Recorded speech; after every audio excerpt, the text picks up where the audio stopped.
Hey y'all, it's Barbara and Tim, and we are at Liberty Cemetery in Greenwood, Arkansas. And we're going to show you the graves of a couple of women that were killed in 1993 by what was known as the River Valley Killer. And we're going to start with a little back history on that first, so you'll understand the crime. It's horrific. So if that's not your cup of tea, then I'm just warning you ahead of time. And so we're going to let Tim start and give you a little back history. Yeah, so we do want to be kind of respectful with all this, but we want to try to get the information out there. And so what happened was this began with a lady named Lily, and we're not going to give her last name. Um, she was legally blind, is what they say. And so, you know, we know that she could see a little bit, but we don't know the extent of it. But she was legally blind. And her testimony was that just before bedtime, She was 89 years old. So she's 89 and legally blind, yeah, and, living alone. and Yes. lived alone. And so she was um, about to go to bed, and she hears a knock on the door, and she goes to the door, and there's a man that, what did he ask, to use the phone or something? Yes. And she didn't want him to come in. She wasn't comfortable with that. She's home alone. She's an elderly lady. I can't blame her. And what happens is he just pushes his way through the door and attacks her. And this is a brutal attack. He's really trying to kill her. That's what she said. She said she believed that he was trying to kill her. And he raped her. And she's 89 years old. And this was so bad that she was at the point where she didn't know how, she couldn't defend herself. And she decided to just really play dead. And so he leaves because really she said that she believes he thought that she was dead. And so he leaves. She waits for a while to make sure that he's gone, and she calls 911. The police came out, and when they came in, they said it was terrible. It was very bloody, and she was alive. So they investigate. They can't. There was no weapons used. This was just a physical attack with his hands. They said that, or she said that he had gloves on, so there was no fingerprints to be found. There was really no evidence other than his DNA, which in 1993 they didn't have but one. There was only one lab in the entire United States that could test DNA. And at that time, what they required was that they needed something to base it on. So they really needed not only this DNA, but they needed the DNA from an individual to compare it to so that they could confirm whether it is or it isn't the DNA. I'm not really sure how that all worked back then, but it wasn't the how sophisticated it is these days. So that was the only evidence that they had, and they said that it would take a year or could take up to a year to get this DNA, but they had nobody to really test it against. So they was really at a standstill on the investigation. And so while they're waiting, they've got to wait at least a year for any DNA testing, right? At least a year before they Yeah, can get anything back. In the meantime, 2 months later, he attacks another woman. yeah, and this was where her name is Juanita, and that's where we're at right here. Is Juanita's headstone here where she's buried. This is Anita Wolford, Juanita. Juanita Wolford. And first, we're going to just tell you she was born on January the 23rd of 1935, and she died June 20th, 1993. This is the day she was murdered. So what happened was she was single, and she was going to her church. She went there faithfully every Sunday. She was participating in a lot of activities with the church. And so on Sunday morning, when she didn't show up for service, the pastor was concerned because this was not like Juanita at all.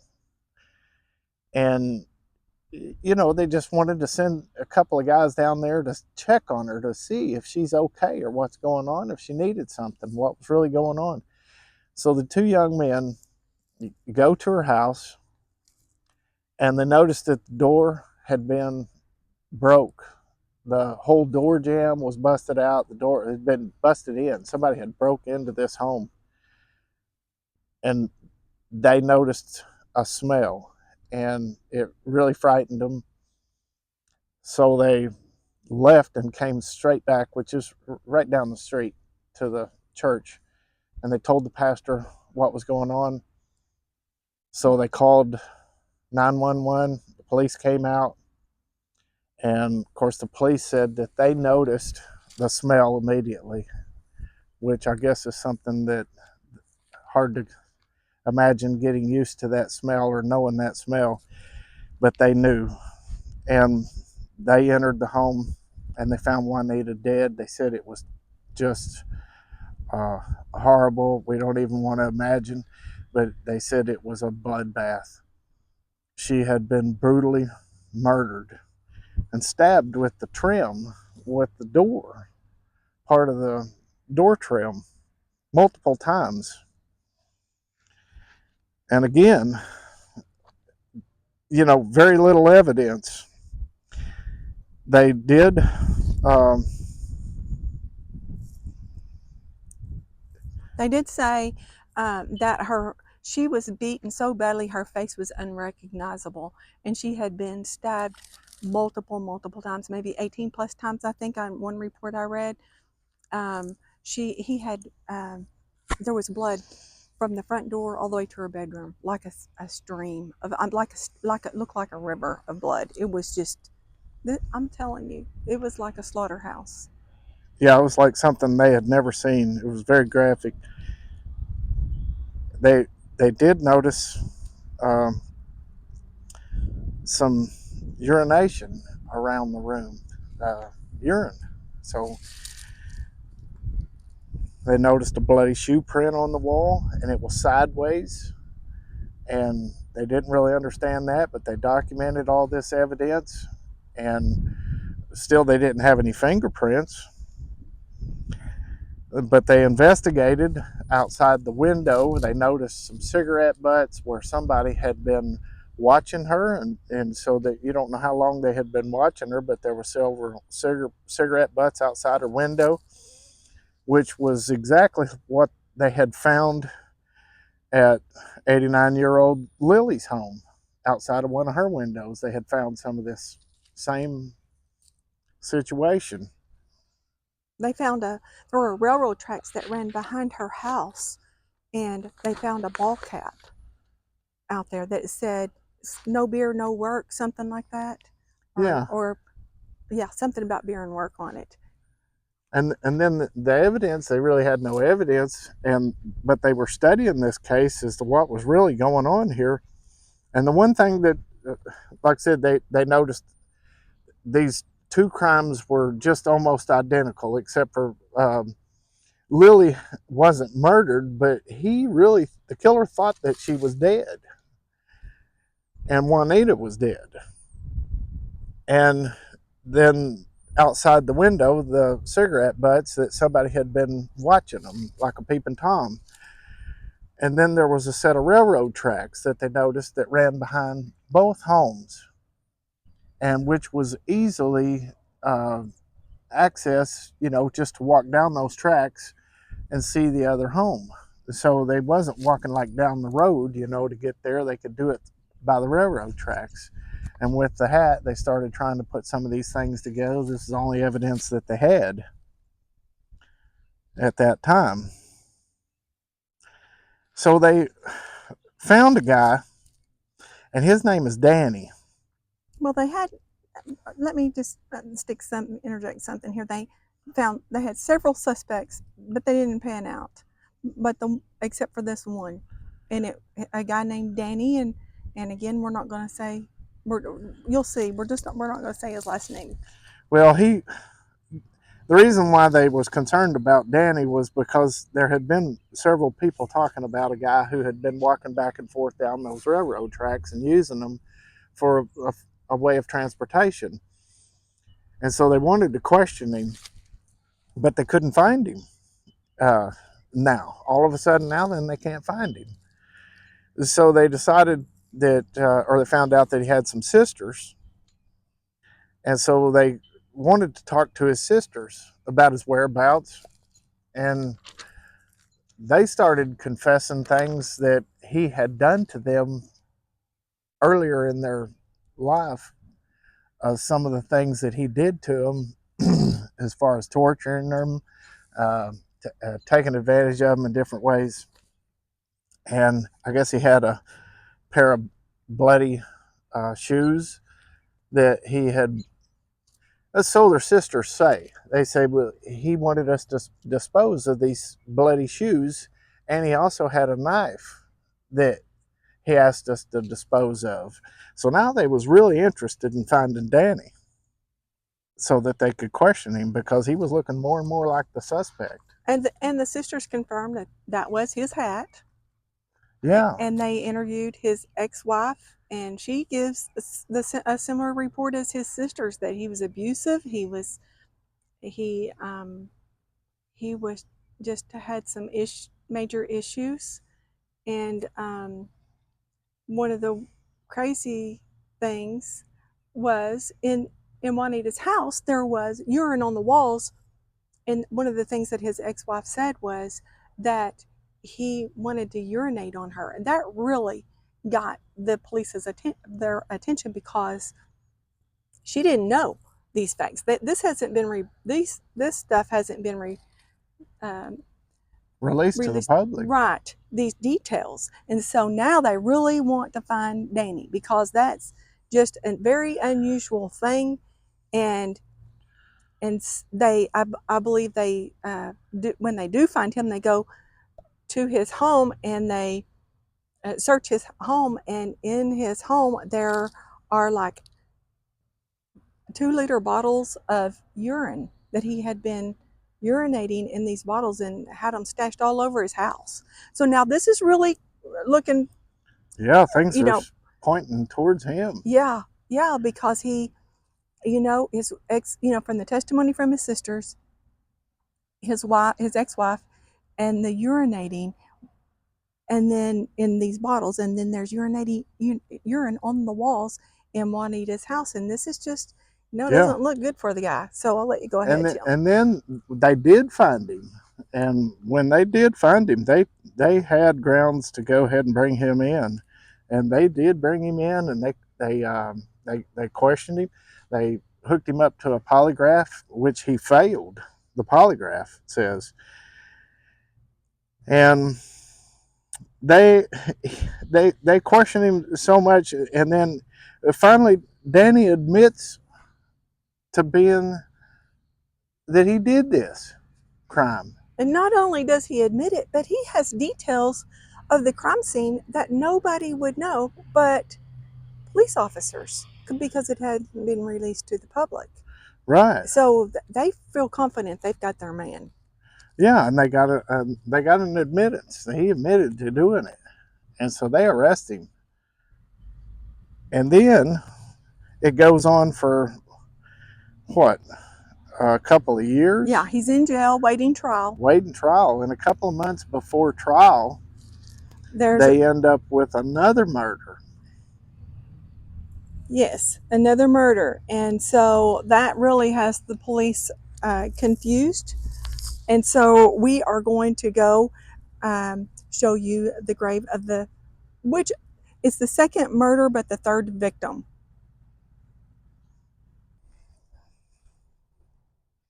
Okay, y'all, so we're at the grave of 74-year-old Ruth Henderson, and she is buried. Her grave is located at Grace Lawn Cemetery in Van Buren, Arkansas. So we um, drove about 40 minutes from Greenwood to get up Yeah. here to do this other grave. And so we'll let you, Tim, go ahead and, well, we'll read it first. It's Ruth P. Henderson, February 14th. She was born on Valentine's Day, 1921, and died August 9th, 1995.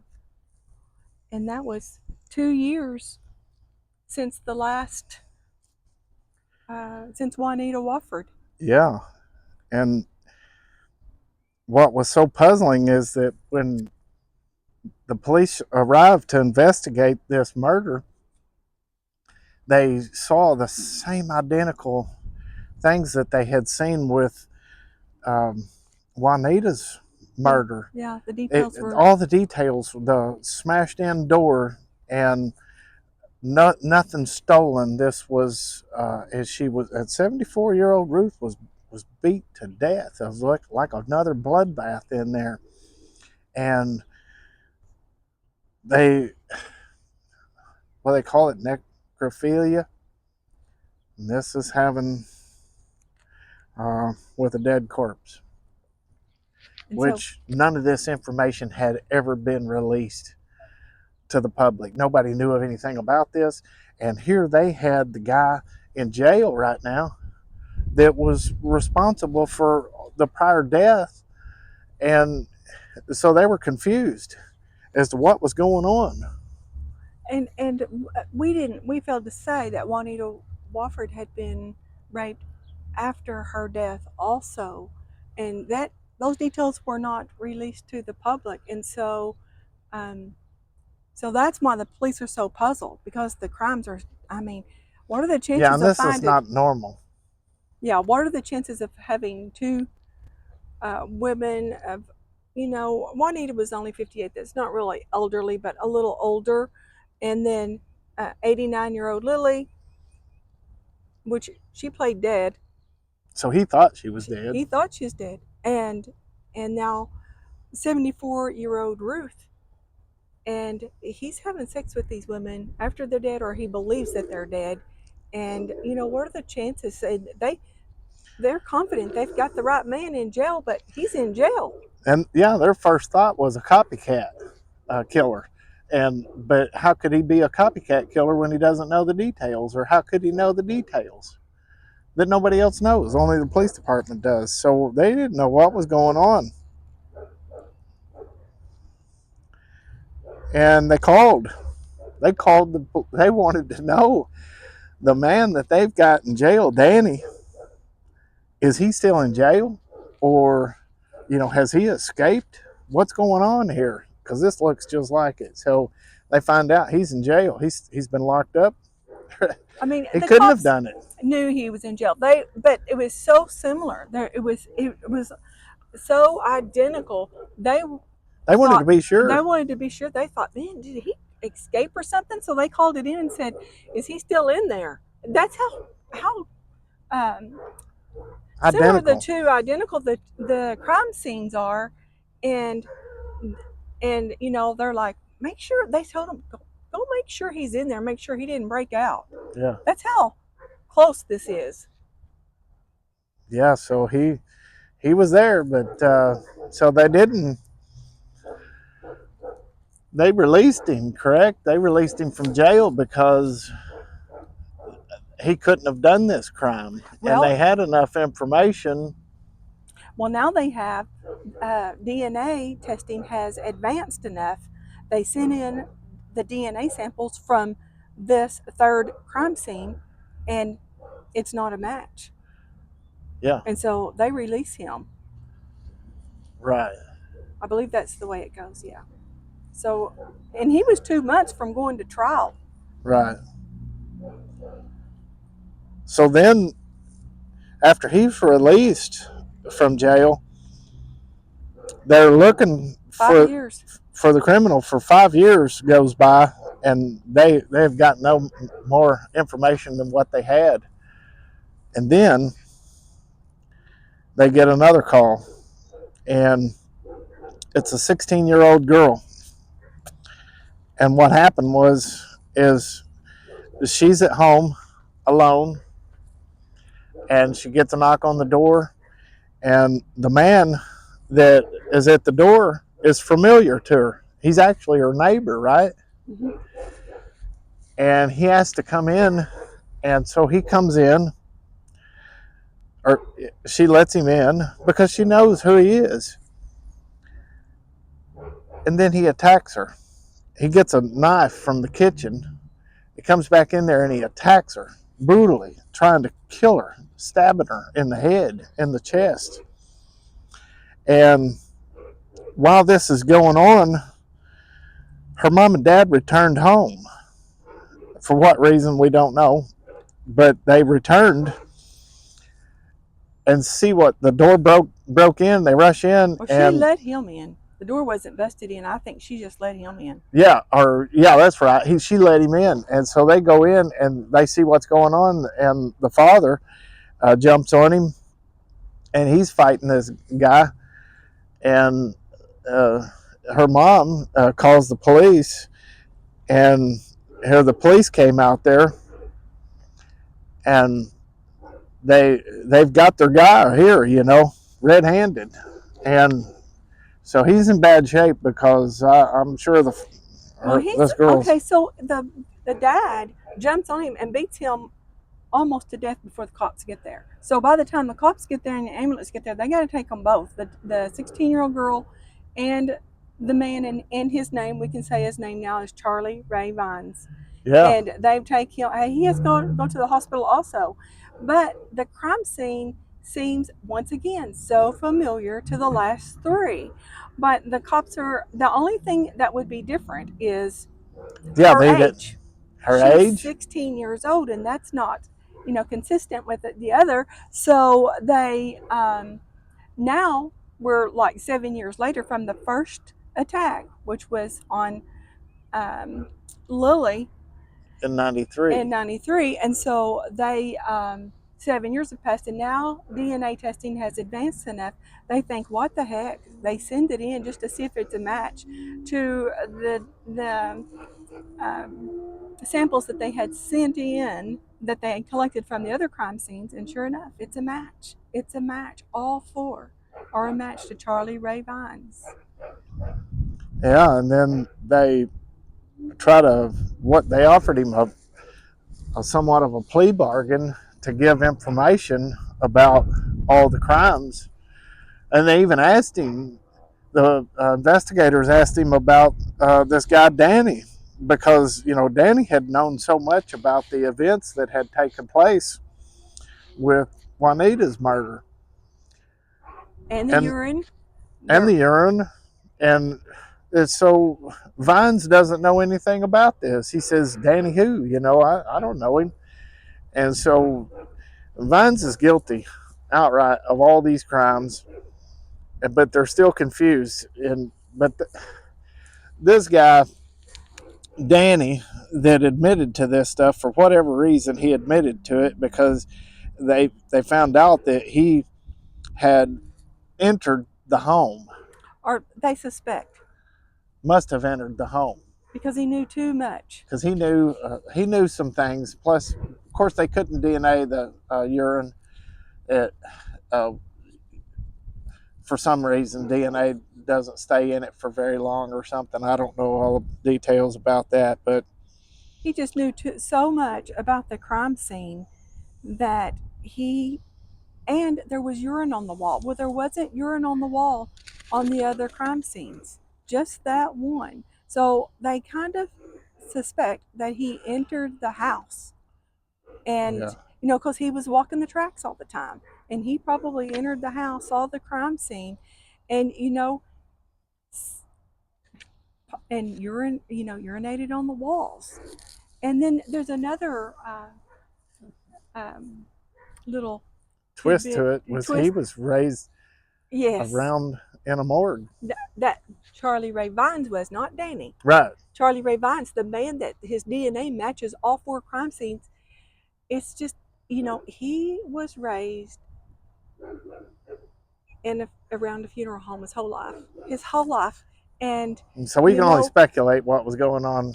yeah, There's no was that proof of were anything, these but 4 women his first attempt to have sex with what he believed with 2 of them were dead, and one he thought was dead because she was playing dead, and he had beat them all so badly that the police said that he was a monster, and that the women were beaten unrecognizable. That's how bad it was, how brutal it was. yeah. So we just want to. And we don't know if he had sex with corpse before these 4 attacks, but something, we just don't know. That y'all use your own imagination. Yeah, it's hard to even imagine. But you know what? These women, these Ruth Henderson and Juanita Wofford, Wofford. they their lives were stolen from them. They were robbed in a horrific way. They they didn't just die of old age. Their life was robbed, and brutally robbed of their life. And even Lily.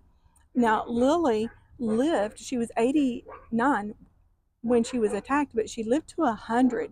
But don't you know that last 11 years she's blind?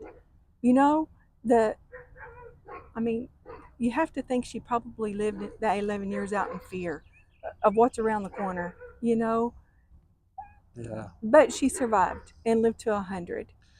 But we want to just give a special thought for these ladies, all of them. Yes, all of Ruth them.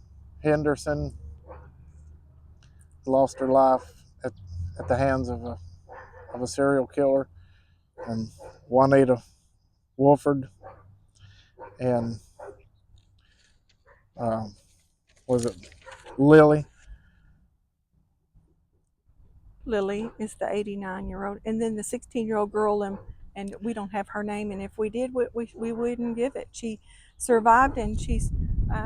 What did you say? What did you say about the protect the innocents?